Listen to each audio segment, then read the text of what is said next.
புகழ்பெற்ற சென்னை உயர்நீதிமன்றத்தின் சிறப்புக்குரிய வழக்கறிஞராக இருந்த திரு எஸ் கோவிந்தசாமிநாதன் மூத்த வழக்கறிஞர். 7:30 நாங்கள் அவர் ஆஃபீஸுக்கு போயிடணும். 7:32 ஆனாலும் குட் ஆஃப்டர்நூன்னு சொல்லுவார்.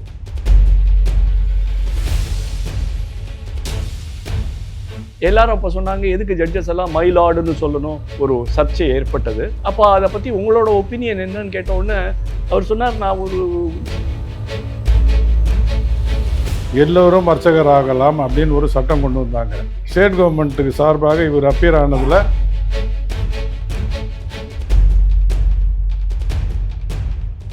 அவர் மது அருந்தினதே கிடையாது. சிவாஜி நடித்த கௌரவம்னு ஒரு படம், மாறு வேடத்தில் கோர்ட்டில் வாட்ச் பண்ணிட்டு போனாருன்னாங்க. இவரோட ஸ்டைல் கொஞ்சம் அதில் கொண்டு வருவார். அந்த ஹேர் ஸ்டைல் தூக்கி போடுவார் சிவாஜி. இந்த சிவாஜி கேரக்டர் எப்போ பார்த்தாலும் தண்ணியை போட்டுட்டு இருக்கான், சிகரெட்டை கொடுத்துட்டு இருக்கான், என்ன போய் கான்டாக்ட் பண்றான்றீங்க அப்படின்னு எழுதி போயிட்டார் அவர்.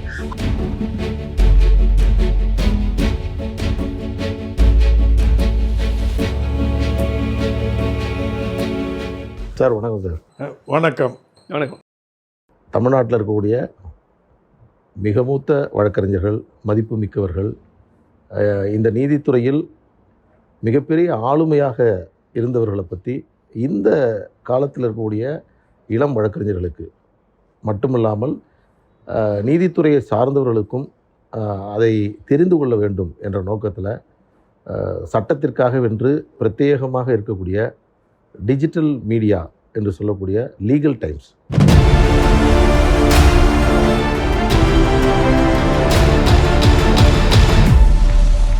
புகழ்பெற்ற சென்னை உயர்நீதிமன்றத்தின் சிறப்புக்குரிய வழக்கறிஞராக இருந்த மறைந்த திரு எஸ் கோவிந்தசாமிநாதன் மூத்த வழக்கறிஞர் அவர்களை பற்றி தெரிந்து கொள்ள வேண்டும் என்று ஆசைப்பட்டதின் அடிப்படையில் அவரோடு இளம் வழக்கறிஞராக ஜூனியராக இருந்த மரியாதைக்குரிய திரு மூத்த வழக்கறிஞர் அன்புமணி அவர்களும், மூத்த வழக்கறிஞர் மரியாதைக்குரிய என்எல் ராஜா அவர்களும் இப்பொழுது நம்மோடு இணைகிறார்கள்.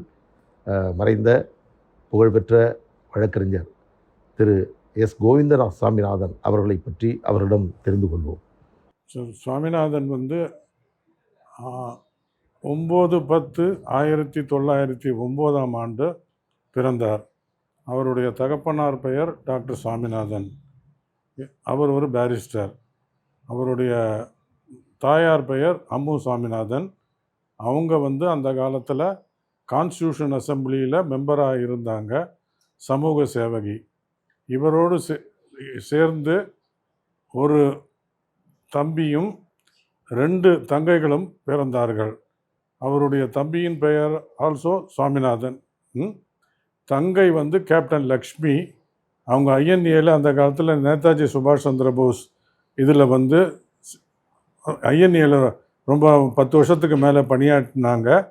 அதுக்கப்புறம் ஐ திங்க் ஆப்போசிஷன் பார்ட்டியில் அவங்கள பிரசிடெண்ட்டுக்கும் கம்யூனிஸ்ட் பார்ட்டியில் அவங்க இருந்தாங்க. அவங்கள பிரசிடெண்ட்டுக்கும் இது பண்ணாங்க. இன்னொரு தங்கை மிருணாளினி அப்துல் கலாம் அவர்களை அப்துல் கலாமை ஏற்று நின்றவங்க, அவங்க கம்யூனிஸ்ட் பார்ட்டி சார்பாக ஆப்போசிஷன் பார்ட்டியில்.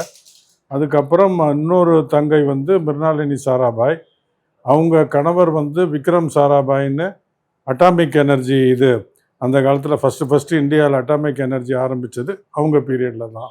12வது வயதில் அவர் டார்ஜிலிங்கில் போய் 12 வயசு வரைக்கும் டார்ஜிலிங்கில் போய் செயின்ட் பால்ஸ் ஸ்கூலில் படித்தார்.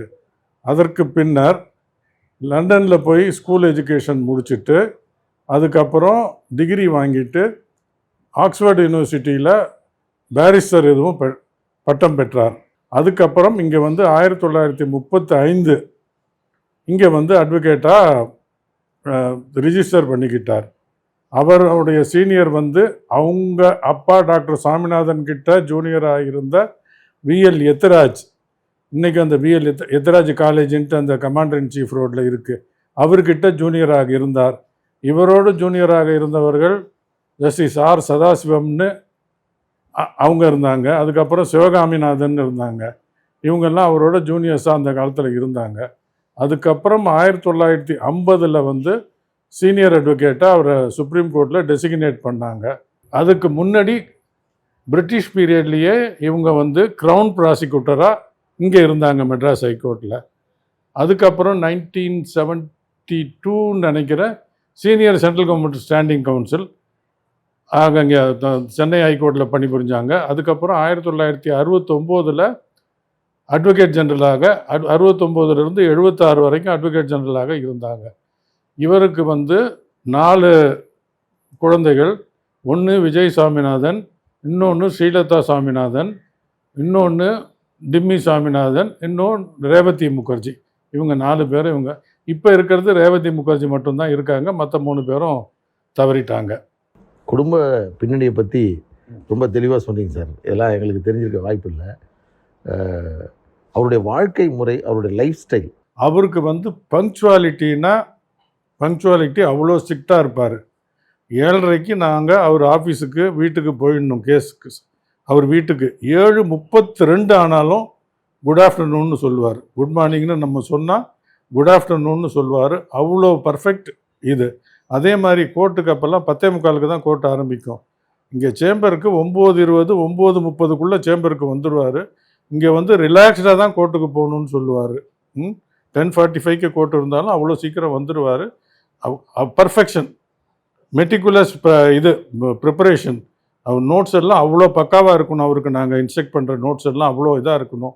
ரொம்ப பங்க்சுவாலிட்டி அவ்வளோ பர்ஃபெக்டாக இருப்பார். கோவிந்த் சுவாமிநாதன் அப்படின்னு சொன்னாலே நமக்கு நினைவுக்கு வருவது என்னென்னா, அவர் ஆரோக்கியத்தை பராமரிப்பதில் எவ்வளவு முக்கியத்துவம் கொடுத்தார் அப்படிங்கிறது தான் நமக்கு முதல்ல நினைவுக்கு வரும். ஏன்னா அவர் இங்கிலாண்டில் ஸ்கூல்லேருந்தே படித்தார். அதுக்கப்புறம் ஆக்ஸ்ஃபோர்டில் எம்ஏ முடித்தார். அதுக்கப்புறம் அவர் பேரிஸ்டர் அங்கே படித்தார். படிச்சுட்டு இங்கே வந்ததுக்கப்புறமும் கூட அங்கேயும் சரி, இங்கிலாண்ட்லேயும் சரி, இந்தியா வந்ததுக்கப்புறமும் சரி, அவர் மது அருந்தினதே கிடையாது. அவர் என்றைக்குமே மருந்து அருந்தினது கிடையாது. 2வது வந்து புகைப்பிடிக்க மாட்டார். இந்த மாதிரி கெட்ட பழக்கங்கள் இருக்கக்கூடாது அப்படிங்கிறதுல அவர் ரொம்ப ரொம்ப கவனம் செலுத்தினார். காலையில் 4:30 மணிக்கு எழுந்துட்டுருவார். 4:30 மணிக்கு எழுந்து 4:30 மணிலேருந்து ஒரு 5 மணி ஆச்சுன்னா, இதெல்லாம் நீங்கள் வந்து அவர் செய்யும் நடவடிக்கையை வைத்துக்கொண்டு நீங்கள் வந்து உங்கள் கடிகாரத்தில் டயத்தை ஃபிக்ஸ் பண்ணலாம். அவருக்கு வந்து குதிரை சவாரி ரொம்ப பிடிக்கும். அதனால் 5 மணிக்கு சரியாக வீட்டு கதவு திறக்கும். அவர் காரை எடுத்துகிட்டு கிண்டிக்கு போய் 1 மணி நேரம் குதிரை சவாரி பண்ணிவிட்டு திருப்பி வீட்டுக்கு வந்து குளிச்சுட்டு, நான் அவரை சேர்ந்த காலத்துலலாம் 7:30 மணிக்கு நான் அவர் ஆஃபீஸில் இருக்கணும். 7:30 மணிக்கு நான் ஆஃபீஸ்க்குள்ளே வரும்போதே அவர் வெள்ளையும் வெள்ளை பேண்ட்டும் வெள்ளை ஷர்ட்டும் போட்டுட்டு டையை கட்டிட்டு ரெடியாக டேபிளில் உட்காந்துருப்பார். அன்றைக்கி நாங்கள் படிக்க வேண்டிய என்னெல்லாம் கேஸ் கட்டுகளை நாங்கள் பார்க்கணுமோ அதெல்லாம் படிக்கிறதுக்கு சரியாக 7:30 மணிக்கு அவர் அங்கே உட்காந்துருப்பார். அங்கே அவரை நாங்கள் ப்ரீஃப் பண்ணுவோம். அதுக்கப்புறம் 9 மணி ஒரு 8:30 மணி 8:45 வாக்கில் போய் பிரேக்ஃபாஸ்ட் சாப்பிட்டுட்டு வருவார். 9 மணிக்கெல்லாம் நாங்கள் கிளம்பி ஹைகோர்ட்டுக்கு வந்துடுவோம். இதில் 2 விஷயம் ரொம்ப முக்கியம். என்னென்னா, அவர் சாப்பிட்றது எப்போவுமே ரொம்ப ரொம்ப குறைச்சலாக சாப்பிடுவார். அவரோட டிசிப்ளின் ஓவர் ஃபுட்டுங்கிறது வந்து ரிமார்க்கபிள். அவர் வந்து நிறைய சாப்பிட மாட்டார், வேலைக்கு சாப்பிடுவார், அளவாக சாப்பிடுவார். 2வது வந்து அவர் எப்போவுமே அந்த காலத்துலலாம் 10:15 10:30 கோர்ட்டு. 10:45. இப்போ நாங்கள்லாம் என்ன பண்ணுறோம், நானே என்ன பண்ணுறேன், ஒரு 10:30 மணிக்கு கோர்ட்டுன்னா அடிச்சு பிடிச்சின்னு ஒரு 10 மணிக்கு 10:15 10:30 தான் கோர்ட்டுக்கு வரேன். அதை அவர் பண்ணவே மாட்டார். தினம் 9:30 மணிக்கெல்லாம் அவரோட சேரில் இங்கே ஹைகோர்ட்டில் உட்காந்துருவார். அவர் சொல்லுவார், சீக்கிரம் கோர்ட்டுக்கு வந்தால் தான் நம்ம மைண்டு கிளியராக இருக்கும், அந்த கேஸை பற்றி நமக்கு யோசிக்கிறதுக்கு டைம் இருக்கும், நம்ம எப்படி வந்து ஒரு கேஸை ப்ரெசென்ட் பண்ணலாம் அப்படிங்கிறத நம்ம திங்க் பண்ணி நம்ம பேசும்போது அந்த கிளாரிட்டி இருக்கணும். அதெல்லாம் இது ரொம்ப ரஷ்டாக எல்லாரும் கோர்ட்டுக்கு வந்தால் இதெல்லாம் வந்து நல்லதில்லை அப்படின்னு ஹி ஃபெல்ட் வெரி ஸ்ட்ராங்லி. அதனால் இதெல்லாம் அவளுடைய பழக்க வழக்கங்கள் தான் நாங்கள் கற்றுட்டோம். எல்லாத்தையுமே நாங்கள் கற்றுட்டோம் தான் சொல்ல முடியாது. பட் எல்லாத்தையுமே நாங்கள் இன்றைக்கி ஃபாலோ பண்ணுறோன்னு சொல்ல முடியாது. பட் அதை ஒரு முன் உதாரணமாக வச்சுட்டு நாங்கள் கற்றுன்றதுனால நாங்கள் நிறைய பயன்பட்டிருக்கோம். சார், நான் வந்து 1996 96ல் நான் வந்து என்ட்ரானேன். அப்போது நான் அட்வொகேட்டாக என்ரோல் பண்ணிவிட்டு அன்றைக்கே உங்களெல்லாம் பார்க்க வந்தேன். அந்த சமயத்தில் அவரை பற்றின பெரிய விஷயங்கள் எனக்கு தெரியாது. பிறகு இந்த தொழிலில் ரொம்ப கம்பீரமானவர். அவருடைய ப்ரெசன்டேஷன் வந்து கோர்ட்டில் அவ்வளவு ரொம்ப டிக்னிஃபைடாக இருக்கும். அவருடைய லாங்குவேஜ், அவர் அவர் வந்து ஃபேக்ட்ஸ் எடுத்து சொல்கிறது, லாவை எடுத்து சொல்கிறது. அதே மாதிரி ஒரு அட்வொகேட் ப்ரொஃபஷனில் ஒரு டான் மாதிரி வாழ்ந்தார். அவருக்குன்னு ஒரு தனி ஸ்டைலு அப்படின்லாம் நான் கேள்விப்பட்டிருக்கேன் சார். அதை பற்றி கொஞ்சம் சொல்ல முடியுமா சார்? அவருக்கு பிடிக்காத விஷயம் ஒன்று என்னென்னா, நாங்கள் அவரெல்லாம் பாஸ்ன்னு தான் கூப்பிடுவோம். ஏன்னா நீங்கள் டான்னு சொன்னதுனால அவருக்கு அது பிடிக்கவே பிடிக்காது, பாஸ்ன்னு. பட் எங்களுக்கெல்லாம் பழக்கம் ஆயிடுது. ஸோ சில விஷயங்கள்லாம் நம்ம பழகி போயிடுச்சுன்னா மாறுறது ரொம்ப கஷ்டம். ஒரு உதாரணம் சொன்னோன்னா, எல்லாரும் அப்போ சொன்னாங்க, எதுக்கு ஜட்ஜஸ் எல்லாம் மைலாடுன்னு சொல்லணும் அப்படின்னு ஒரு சர்ச்சை ஏற்பட்டது. அப்போ அதை பற்றி உங்களோட ஒப்பீனியன் என்னன்னு கேட்ட உடனே அவர் சொன்னார், நான் ஒரு 30-40 வருஷமாக என் ஒய்ஃபை டார்லிங் தான் கூப்பிட்டுருக்கேன். இப்போ இன்னைக்கு திடீர்னு என்னை மாற்ற சொன்னேன்னா எனக்கு ரொம்ப கஷ்டம். அந்த மாதிரி ஜட்ஜுக்கு மேலே நான் கொஞ்சம் மரியாதை வச்சுருக்கேன். அதனால் நான் அந்த ஜட்ஜை மை லார்டுன்னு கூப்பிடுறேன். இதனால் நான் வந்து ஏதோ ரொம்ப ப்ரைஸ் பண்ணுறேனோ, இல்லை அவர்கிட்ட நல்ல பேர் வாங்கணும்னு நான் முயற்சி பண்ணுறேனோ, இதெல்லாம் கிடையாது. ஒரு பழக்கமாகிடுது, அதனால் நான் அதை கண்டினியூ பண்ணுவேன் அப்படிம்பார். அவருக்கு வந்து சில விஷயங்கள்லாம் அவர் காம்ப்ரமைஸே பண்ண மாட்டார். ஒன்று வந்து அவரோட நேர்மையை அவர் என்றைக்குமே விட்டு கொடுத்துக்க மாட்டார். ரெண்டாவது வந்து அவருடைய ஜூனியர்ஸ், அவர்கிட்ட யார் வேலை பண்ணாங்களோ அவங்களோட இன்ட்ரெஸ்ட்டை வந்து பராமரிக்கிறது கோவிந்த் சுவாமிநாதன் மாதிரி யாருமே பண்ண முடியாது. இப்போ நிறைய ஜட்ஜஸ் என்ன பண்ணுவாங்கன்னா, அவர் ஆர்கியூ பண்ணும்போது ஏதாவது அவர் ஆர்கியூ பண்ணதில் தப்பு கண்டுபிடிப்பாங்க. அப்போ தப்பு கோவிந்த் சுவாமிநாதன்கிறவர் ஒரு பெரிய ஒரு ஜாம்பவான். அதனால் நீங்கள் தப்பு பண்ணிட்டீங்கன்னு அவங்களால சொல்கிறதுக்கு கஷ்டம். அதனால் ஜூனியர் மேலே ப்ளேம் போட பார்ப்பாங்க ஜட்ஜஸ். அப்போ அவர் என்ன சொல்லுவார்னா, என் ஜூனியர்ஸை நீங்கள் ப்ளேம் பண்ண முடியாது, இந்த தப்புக்கு இந்த கேஸ் நடத்தும் போது ஏதாவது தப்பு வச்சுன்னா என்ன சொல்லுங்க, அவரை சொல்லாதீங்க, ஜூனியர்ஸை சொல்லாதீங்க அப்படின்னு எப்போவுமே எங்களை பாதுகாப்பார். சேம்பருக்கு வந்து எங்களை திட்டுவார், அது வேற விஷயம். ஆனால் ஜட்ஜஸ் முன்னாடி என்றைக்குமே எங்களை விட்டு கொடுக்க மாட்டார். அது அவர் ஜூனியர்ஸ் மேலே காட்டுற ஒரு பாசம், ஒரு பரிவு, அதெல்லாம் அவருக்கு நிகர் அவரே தான். வேறு யாருமே இந்த மாதிரி இருக்க மாட்டாங்க. மூணாவது வந்து ஒரு கேஸை ப்ரிப்பேர் பண்ணுறதுன்னா, அவருக்கு கிரிமினல் கேஸ்னால் ரொம்ப பிடிக்கும், சிவில் கேஸ் அவ்வளோ பிடிக்காது. ஏன்னா அவர் சின்ன வயசுலேருந்தே கிரிமினல் லாயராக தான் இருந்திருக்கார். அதுக்கப்புறம் க்ரௌன் ப்ராசிக்யூட்டராக இருந்திருக்கார், அட்வொகேட் ஜெனரலாக இருந்திருக்கார். அவருக்கு எப்போவுமே கிரிமினல் கேஸுன்னா அதில் ஒரு தனி ஈடுபாடு இருக்கும். அவர் அந்த கேஸை நடத்துறதுலேயே ஒரு ஈடுபாடு இருக்கும், அந்த கேஸை படிக்கிறதுல ஒரு ஈடுபாடு இருக்கும். பட் என்ன கேஸ் அவர்கிட்ட வந்தாலும் ப்ரிப்பேர் பண்ணிவிட்டு கோர்ட்டில் போய் நிற்கணும், அதுதான் அவரோடது. அதே மாதிரி நாங்கள் ஜூனியர்ஸ் என்ன சொல்கிறோமோ அதை ஜட்ஜஸ்ட்டு சொல்லுவார். நாங்கள் ப்ரீஃப் பண்ணோம், அதனால் எங்கள் மேலே நிறைய ஒரு ரெஸ்பான்சிபிலிட்டி இருக்கும். நாங்கள் சொல்கிறது பொய் சொல்லக்கூடாது, தப்பான ஒன்று சொல்லக்கூடாது, தப்பான ப்ரொவிஷன் ஆஃப் லா சொல்லக்கூடாது, தப்பான ஒரு கேஸில் சைட் பண்ணக்கூடாது. இதெல்லாம் எங்களோட ரெஸ்பான்சிபிலிட்டி ஆகிடும். ஏன்னா நாங்கள் சொல்கிறத அவர் நம்புவார். அவர் வந்து இதை வெரிஃபை பண்ணி சொல்ல மாட்டார், அதை நம்புவார். நாங்கள் சொல்கிறது கரெக்டாக இருக்கும்னு நம்புவார். அவர் எங்கள் மேலே அவ்வளோ நம்பிக்கை வச்சதுனால நாங்களும் அந்த நம்பிக்கையை விட்டு கொடுக்காம அவருக்கு எப்படி ப்ரீஃப் பண்ணுறோமோ அதை நாங்கள் பண்ணுவோம். அதுலேயும் அவருக்கு நிகர் அவர் தான். இன்னொரு விஷயம் ரொம்ப முக்கியம்னா, அவரோட fairness to the other side. அவர் எப்போவுமே தன்னை வந்து ஒரு கட்சிக்காரன் கொண்டு வந்து நிறுத்திய வக்கீலாக பார்க்க மாட்டார். அவர் வந்து ஒரு ஆஃபீஸர் ஆஃப் கோர்ட்டை தான் தன்னை எப்போவுமே பார்த்துப்பார். அவர் என்சி ராகவாச்சாரியும் அவரோட 50வது வருஷம் முடியும் இதுலேயோ 60வது வருஷம் ஃபங்க்ஷன்லேயோ சொன்னார், எனக்கு சரியாக ஞாபகம் இல்லை எதுன்னு. ஒரு கேஸில் வந்து என்சி ராகவாச்சாரியர் வந்து ஒரு அப்பீலை ஆர்கியூ பண்ணுறதுக்கு எடுத்துன்னு வர கோர்ட்டில். அப்போ வந்து பாஸ் வந்து க்ரௌன் ப்ராசிக்யூட்டர். அப்போ அந்த கேஸை ஆர்கியூ பண்ண ஆரம்பிக்கிறதுக்கு முன்னாடி பாஸ் எழுந்து நின்று ஏதோ சொல்லணும்னு முயற்சி பண்ணுறார். அப்போ ஜட்ஜிட்ட என்சி ராகவாச்சாரி ரொம்ப கோபமாக, நான் தான் அப்பலன்ட் இந்த கேஸில், நான் பேசுகிறதுக்கு முன்னாடி இவர் பேசக்கூடாது, நான் தான் ஃபஸ்ட்டு கேஸை நான் எடுத்து வைக்கணும் அப்படிங்கிறார். அப்போ வந்து கோவிந்த் சுவாமிநாதன் என்ன சொல்கிறார், நான் என்ன சொல்ல போகிறேன்னு ஒரு நிமிஷம் கேட்டுட்டு அதுக்கப்புறம் என் ஃப்ரெண்ட் அப்ஜெக்ட் பண்ணுறதுன்னா அப்ஜெக்ட் பண்ணிட்டோங்கிறார். அப்போ ஜட்ஜி கேட்குறாரு, நீங்கள் என்ன சொல்ல போகிறீங்க அப்படின்ன உடனே அவர் சொல்கிறார், இந்த அப்பீல் அலோவ் பண்ணணும், ப்ராசிக்யூஷன் லோயர் கோர்ட்டில் பண்ணது தப்பு, இன்வெஸ்டிகேஷன் சரியாக பண்ணலை, இந்த கேஸ் வந்து கொடுத்துருக்கிற ஜட்ஜ்மெண்ட் தப்பு, அதனால் இந்த கேஸை அலோவ் பண்ணலாம் அப்படின்னு சொல்லி அவரே சொல்கிறார். அதனால் அவர் வந்து அவரோட ஜூனியர் ஹபீபுல்லா பாஷா பப்ளிக் ப்ராசிக்யூட்டர் ஆனும்போது கூட அவர் சொன்னது என்னென்னா, முதல் இலக்கு, ஒரு பப்ளிக் ப்ராசிக்யூட்டரோட முதல் இலக்கு என்னன்னா கேஸை ஜெயிக்கணுங்கிறது இல்லை, கேஸை நியாயமாக கண்டக்ட் பண்ணணும் அண்ட் சரியான கேஸோட சரியான அம்சங்களை கோர்ட்டு முன்னாடி கொண்டு போய் நிறுத்தணும். இதுதான் ஒரு பப்ளிக் ப்ராசிக்யூட்டரோட கடமை அப்படின்னு. அதனால் இவர் வந்து ஒரு புத்தகம், இந்த புத்தகத்தில் வந்து எவ்வளவோ சாப்டர்ஸ் இருக்குது. அந்த ஒவ்வொரு சாப்டர் மூலியமாகவே நாங்கள் வந்து எங்களோட வாழ்க்கையில் எப்படி வக்கீலாக நடந்துக்கணும் அப்படிங்கிறத நாங்கள் பழக்கிட்டு இருக்கோம்.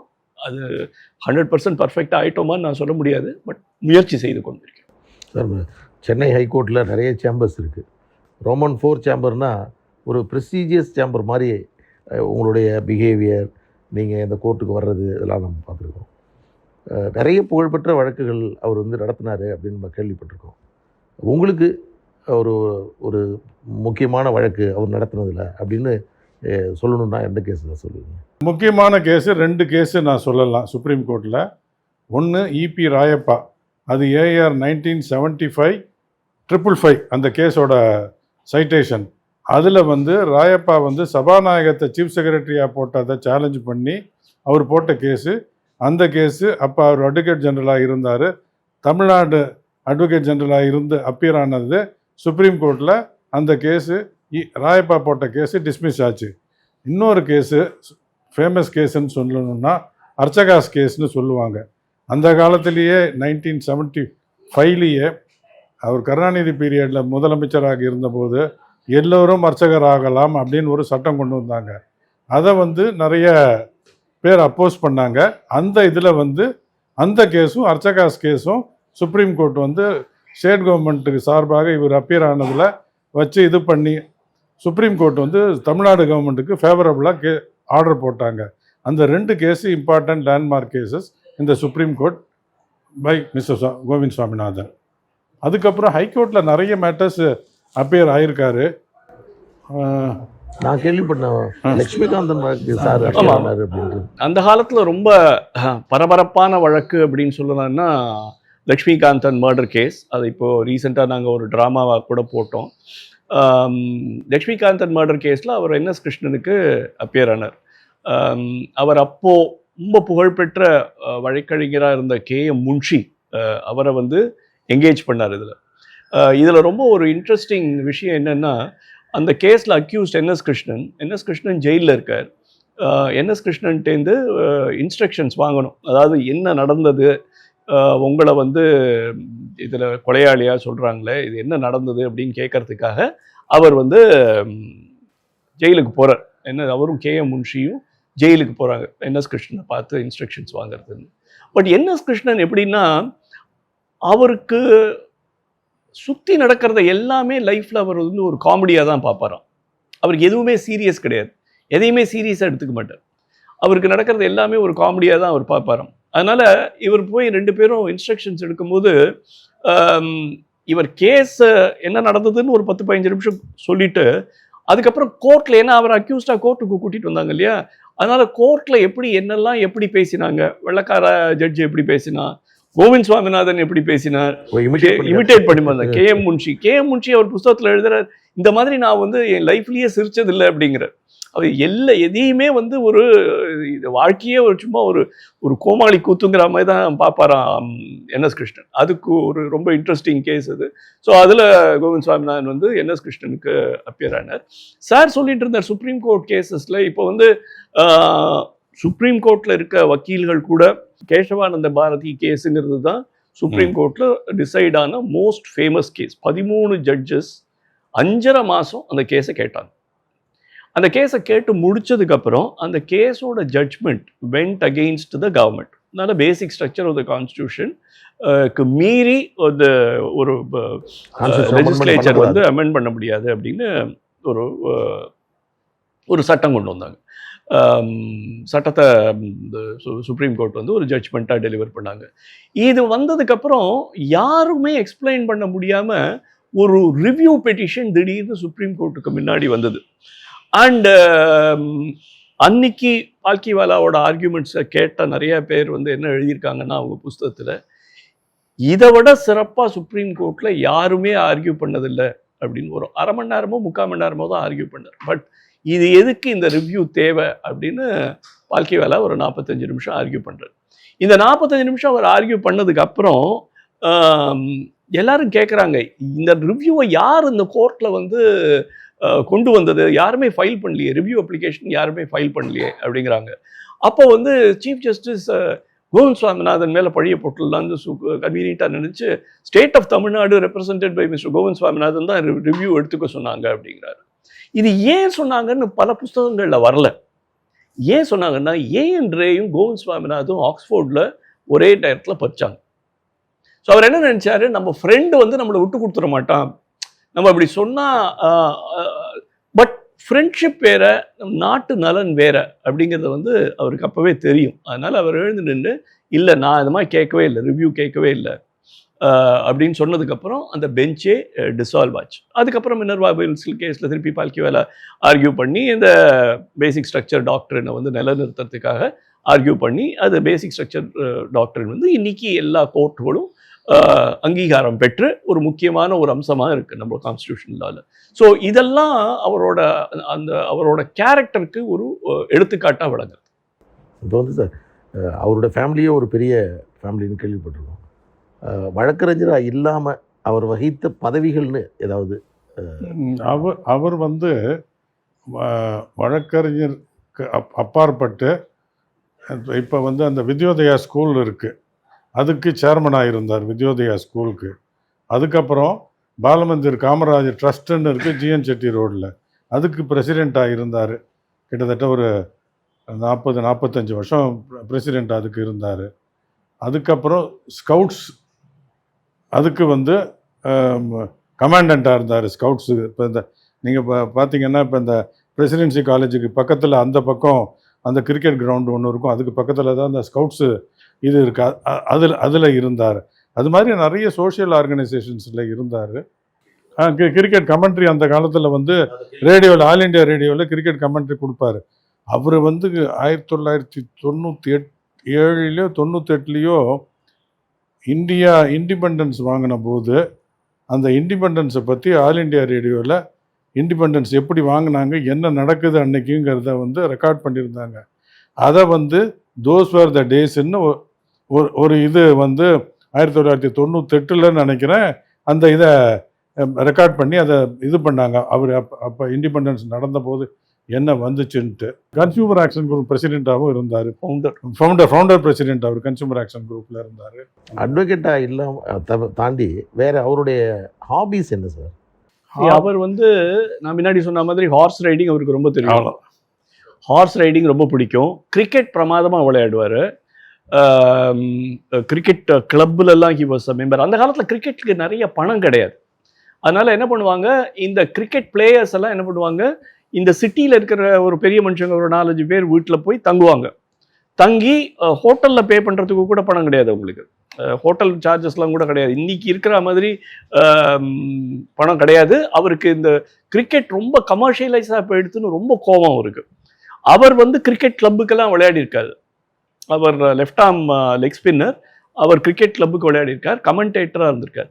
அதை தவிர அவரோட ஃபேவரட் ஸ்போர்ட் வந்து கால்ஃப். அவரோட one other principal in life என்னன்னா, வெக்கேஷன் கோர்ட்டில் அப்பியர் ஆக மாட்டார். சீனியர் அட்வொகேட்டா வெக்கேஷன் கோர்ட்டில் அப்பியர் ஆக மாட்டார்.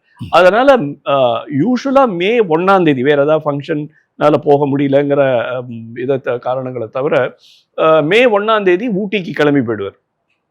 அங்கே வந்து ஒரு 4 வாரம் 5 வாரம் அங்கே இருந்து தினம் கால்ஃப் விளையாடுவார். ஸோ ரொம்ப நல்ல golf player. Is an excellent sports person. ரொம்ப நல்ல ஸ்போர்ட்ஸ், எல்லா ஸ்போர்ட்ஸுமே ஒரு மாதிரி நேச்சுரலாக வரும் பாஸ்க்கு. ஸோ கிரிக்கெட் ரொம்ப நல்லா விளையாடுவார், கால்ஃப் நல்லா வருவார். குதிரைங்கன்னா உயிர் அவருக்கு. அவர் ரைட் பண்ணுற குதிரைக்கு உடம்பு சரியில்லைன்னா அவர் வந்து அன்னைக்கு அவரால் அந்த குதிரை சவாரி பண்ண முடியாதுன்னு அவருக்கு தெரியும். இருந்தாலும் கிண்டி வரைக்கும் காரை எடுத்துகிட்டு போய் அந்த குதிரையை பார்த்துட்டு அதுக்கு கொஞ்சம் கேரட்டு புல்லெல்லாம் கொடுத்துட்டு வருவார். அவரால் அன்னைக்கு ஹார்ஸ் ரைடிங் பண்ண முடியலன்னா கூட அவர் வந்து இதை பண்ணுவார். அவரோட போகிறதுக்கு அவரோட நாய் ஒன்று இருக்கும், அவரும் அந்த நாய். அது என்ன வேடிக்கைன்னா, அந்த ஃபேமிலியில் எல்லாருமே போவாங்க ரைடிங். காத்தால எல்லாரையும் 5 மணிக்கு எழுப்பி விட்டுருவார். 5 மணிக்கு எழுப்பி விட்டுட்டு அவர் டாட்டர் கிராண்ட் டாட்டர் அப்பர்னான்னு அவங்க கிராண்ட் டாட்டர் ப்ராக்டிஸ் பண்ணியிருந்தாங்க. அவங்க எல்லாரும் போகணும், போய் ஹார்ஸ் ரைடிங் பண்ணணும். எல்லாருமே உடம்ப ஹெல்த்தை பார்த்துக்கணும் அப்படிங்கிறது ரொம்ப ரொம்ப முக்கியமான ஒரு விஷயம் அவரை பொறுத்த வரைக்கும். அவருக்கு ஜென்ரலாகவே நல்ல ஹெல்த்து. பட் இதில் இன்னொரு இன்ட்ரெஸ்டிங் ஆஸ்பெக்ட் என்னென்னா, அலோபதிக் மெடிசன்ஸ் எதுவுமே சாப்பிட மாட்டார். ஐ திங்க் முதல் தடவையாக அவர் அலோபதிக் மெடிசன் சாப்பிட்டது அவர் 86 வயசுலையா சார்? ஒரு 86 87 வயசு இருக்கும்போது தான் அவர் முதல்ல அலோபதிக் மெடிசன் சாப்பிட்டார். ஏன்னா ஹி ஹேட் அ ஃபால், அதுக்கப்புறம் ஒரு ஆப்ரேஷன் பண்ணாங்க, அதுக்கப்புறம் தான் அலோபதிக் மெடிசன் சாப்பிட்டார். கம்ப்ளீட்டாக ஹோமியோபதிக் மெடிசன் தான் சாப்பிட்டார். அவருக்கு டாக்டர் பணிக்கர் ஹோமியோபதி மெடிசனும் டாக்டர் எஃப்இ அருள்ன்ட்டு இருந்தார் போலீஸ் கமிஷனராக. அவரோட ஒய்ஃப் அவங்க ஹோமியோபதி டாக்டர். இன்றைக்கி இந்த ரோட்டில் இருக்கும் நம்ம கோஆப்டெக்ஸு ஹேண்ட்லூம் ஹவுஸ் இருக்குது, இந்த எக்மோர், அதுக்கு ஏற்ற வீடு 2 வீடு இருக்கும். அவருக்கு ஒன்று, அவர் சன்னுக்கு ஒன்று. அங்கே கோர்ட்டுக்கு வரும்போது அவங்கள போய் பார்த்துட்டு அவங்க கொடுப்பாங்க அந்த ஹோமியோபதி மெடிசன். அந்த மெடிசன் தான் சாப்பிட்டாரு. எனக்கு தெரிஞ்சு 80-85 வயசு வரைக்கும் அவர் அலோபதி மெடிசனே சாப்பிட மாட்டார். அதே மாதிரி இந்த சம்மர் வெக்கேஷனும் 1 மந்த்து வெலிங்டன் ஜிம்கானா கிளப் இருக்குது இப்போ கூனூரில், அங்கே போய் 1 மந்த்து தங்கிடுவார். அடுத்த வருஷத்துக்கு போகிறதுக்கு அங்கேருந்து வரும்போதே அடுத்த வருஷத்துக்கு 1 மந்த்து புக் பண்ணிட்டு வந்துடுவார். அவருக்குன்னு ஒரு காட்டேஜ் இருந்துச்சு நம்பர் 9 அந்த வெலிங்டன் ஜிம்கானாவில். அது காலையில் அவர் அதுக்கு கால்ஃபுக்கு போகிறதுக்கு போயிட்டு அவர் அந்த கால்ஃப் அந்த வெக்கேஷனில் போயிட்டு வந்தார்னா இந்த ஃபேஸ் எல்லாம் டேன் ஆகிருக்கும். அந்த வெயில்னால அது திருப்பி கலர் மாறுறதுக்கு ஒரு மாதம் கிட்டத்தட்ட ஆகும். ஏன்னா அந்த வெயிலில் கால்ஃப் ஆடிட்டு வர்றது அவருக்கு ரொம்ப ரொம்ப விரும்பி கால்ஃப் ஆடிட்டு இருப்பார். அவரை பற்றி சார் எங்கள் சீனியர் அனந்த நாராயணன் அடிக்கடி அவர் சொல்லுவார், பாஸ் நீங்கள் சொன்ன மாதிரி தான் அவர் சொல்லுவார். அவர் வீட்டுக்கு போய் யார் பார்த்துட்டு வந்தாலும் அவங்க வெளியில் அவங்க கார் கதவை திறந்து விட்டு ஏற்றி சாத்தி அது அனுப்பி வைப்பார் அப்படின்னு. அப்படி சார். அது இன்னொன்று என்னன்னா, அவருக்கு ஜூனியர்ஸோட ஹெல்த் மேலே ரொம்ப அக்கறை. அவர் என்ன சொல்லுவார்னா, அவர் செய்யறதெல்லாம் எங்களால் செய்ய முடியாது. ஏன்னா அவருக்கு ஒரு காய்ச்சல் வந்ததுன்னு வச்சுக்கோங்க, நம்ம எல்லாம் என்ன பண்ணுவோம், ஒரு பேராசிட்டமால் சாப்பிடுவோம், ஒரு ஆஸ்பிரினை சாப்பிடுவோம், ஒரு குரோசினை சாப்பிடுவோம். அவர் போய் ரூமில் கதவை சாத்தின்னு படுத்துடுவார். அவர் என்ன சொல்லுவார், 2 நாள் 3 நாள் ஜுரம் அடிக்கிறதுனா அடிக்கட்டும், அது அப்படி அடித்தாதான் நம்மளோட உடம்புல இருக்கிற இம்யூனிட்டி பில்டப் ஆகும். நம்ம மெடிசனை சாப்பிட்டு அதை சப்ரஸ் பண்ண இன்னைக்கு டாக்டர்ஸாக தான் சொல்கிறாங்க. டாக்டர்ஸ் அனாவசியமாக மெடிசன் சாப்பிடாதீங்கிறாங்க. ஸோ இன்னொன்று என்னென்னா, அந்த மாதிரி ஜூனியர்ஸும் இருக்கணும்னு அவர் எக்ஸ்பெக்ட் பண்ணுவார். ரெண்டாவது நான்லாம் ஹெல்மெட் போட்டுக்காம அவர் ஒரு நாள் பார்த்துட்டாருன்னா அவ்வளோதான், பிச்சுன்னு வச்சுடுவார். நாங்கள்லாம் அந்த காலத்துலலாம் ஹெல்மெட் போட்டுக்கிறது சட்டம் கிடையாது. ஆனால் எங்கள் ஆஃபீஸில் சட்டம். எங்கள் ஆஃபீஸில் எல்லாரும் ஹெல்மெட் போட்டுன்னு தான் வரணும். ஒரு தப்பாக நான் ஏதோ ரோட்டில் ஹெல்மெட் போடாமல் போகிறத பார்த்துட்டாரு, நான் தொலைஞ்சேன் அன்றைக்கி. அந்த மாதிரி அதெல்லாம் ரொம்ப ரொம்ப ஸ்ட்ரிக்ட். அதனால் கேஸ் இதெல்லாம் ரொம்ப அவருக்கு கவனம். இன்னொரு விஷயம் ரொம்ப interesting issue about him is, அவர் கடவுளுக்கு மேலே நம்பிக்கையும் கிடையாது, நம்பிக்கை இல்லாமையும் கிடையாது. He is an agnostic. நீங்கள் நம்பினீங்கன்னா வெரி குட், உங்களை புண்படுத்துகிற மாதிரி ஒன்றும் சொல்ல மாட்டார். இல்லைன்னு சொன்னால் சரி இல்லை, அதை பற்றியும் அவருக்கு காத்தால் எழுந்து பூஜை பண்ணுறது அதெல்லாம் ஒன்றும் கிடையாது. he did not believe in idol worship, அந்த மாதிரி ஒன்றும் கிடையாது. அவர் யாரும் அந்த மாதிரி ட்ரெயின் பண்ணல, அந்த மாதிரி அவருக்கு ஒன்றும் இதுவும் கிடையாது, பிலீஃபும் கிடையாது. பட் ஒரு இன்ட்ரெஸ்டிங் இன்சிடென்ட் என்ன ஆச்சுன்னா, சார் சொன்னார் இல்லையா, இந்த அர்ச்சகா கேஸ் ஆர்கியூ பண்ணிட்டு இருக்கும்போது சுப்ரீம் கோர்ட்டில் பால்கிவாலா அவருக்கு அகேன்ஸ்டாக ஆர்கியூ பண்ணிட்டு இருந்தார். மிஸ்டர் பராசரன் சார் தான் பால்கிவாலாவை இன்ஸ்ட்ரக்ட் பண்ணிட்டு இருந்தார். ஏன்னா பால்கிவாலாவுக்கும் இதெல்லாம் பற்றி ஜாஸ்தி தெரியாது, ஆகமம்னா என்னன்னு தெரியாது, இதெல்லாம் என்ன, இதோட அர்த்தம் என்னன்னுலாம் தெரியாது. ஸோ இவர் ஆர்கியூ பண்ணிட்டு இருக்கும்போது ரோஹன் சாமி நான் எப்போவுமே கையை எப்படி வச்சுருந்தா அந்த ஸ்டூலில் வச்சுருந்தா ஆர்கியூ பண்ணுவார். ஆனால் அன்னைக்கு மட்டும் என்ன பண்ணார், கோர்ட்டு பாக்கெட்டுக்குள்ளே கையை விட்டுட்டு ஆர்கியூ பண்ணிகிட்டே இருந்தார். ஸோ வெளியில் வந்த உடனே இவர் கேட்டாராம், இதெல்லாம் எங்கள் மிஸ்டர் என்எஸ் சிவம்னு அவரோட ரொம்ப நாளாக இருந்து சுப்ரீம் கோர்ட்டில் இருந்தவர் சொன்ன செய்தி இதெல்லாம் எங்களுக்கு. அதை பாக்கெட்டில் கையை பால்கிவாலா கேட்டாங்க, ஏன் நீ பாக்கெட்டில் கையை வச்சுட்டு நீங்கள் ஆர்கியூ பண்ணிட்டு இருக்கீங்க, நீ இந்த மாதிரி பண்ண மாட்டீங்களே, you will not argue like this is not your usual ஸ்டைல்னு சொன்ன உடனே அந்த பாக்கெட்லேருந்து ஒரு சின்ன ஹனுமான் ஐடல் எடுத்து காமிச்சாராம் அவர்கிட்ட. இந்த என்ன நான் ஆர்கியூ பண்ணுறேன்னு எனக்கு சரியாக புரியாது, நான் வந்து எதையும் தப்பாக சொல்லிடக்கூடாது, நான் வந்து எதையாவது யாரையும் புண்படுத்துகிற மாதிரி பேசிடக்கூடாது. அதுக்கு வந்து எனக்கு உதவணும்னு அவங்க அம்மா வந்து ஒரு கல்யாணத்துக்கு ஒரு ஹனுமான் இது ஒன்று சின்ன ஒரு விக்கிரகம் ஒன்று கொடுத்தாங்கன்னா அதை கையில் பிடிச்சிட்டு ஆர்கியூ பண்ணாங்கன்னு மிஸ்டர் சிவம் சொல்லியிருக்காரு. அந்த மாதிரி மற்றவங்க சென்டிமெண்ட்ஸ் எல்லாம் ஹர்ட் பண்ண மாட்டார். அதே மாதிரி அந்த கேஸ்லேயே அவர் டேர்ன் வந்தபோது ராவு காலமாக 2 நிமிஷம் முடிஞ்ச உடனே தான் ராவு காலம் முடியுதான். இந்த சுப்ரீம் கோர்ட்டில் அவங்க வந்து ஒரு 2 மினிட்ஸ் அவர் இப்படி பார்த்துக்கிட்டே நின்றுட்டு இருந்தாராம். What is wrong with you mister Saminathan கேட்டாங்களாம்.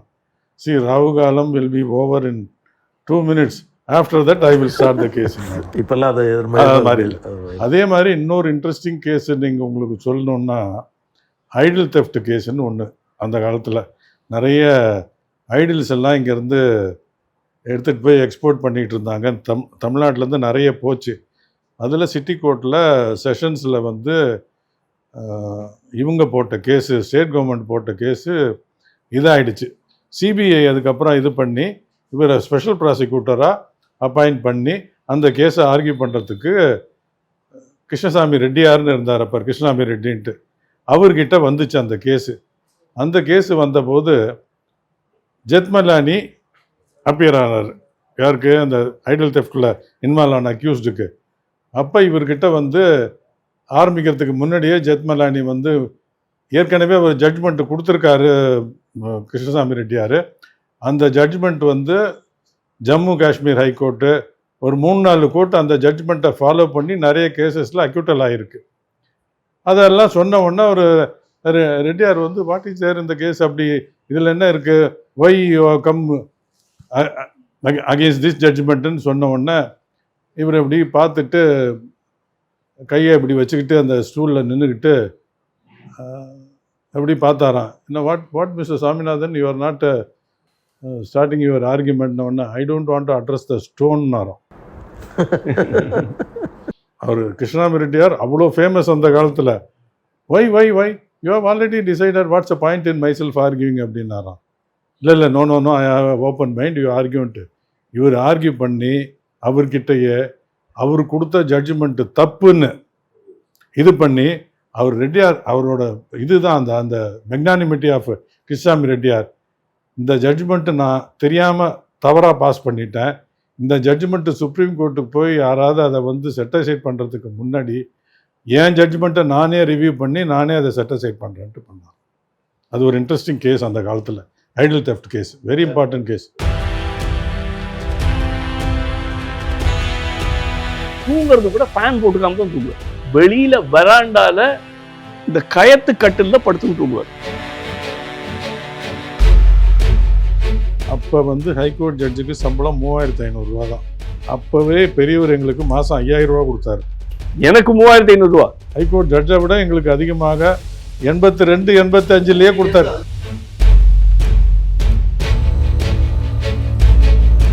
இந்த ஜென்டில்மேன் லாயர்னு அவரை பற்றி வந்து ஒரு புஸ்தகம் வெளியிட்டிருக்கோம்.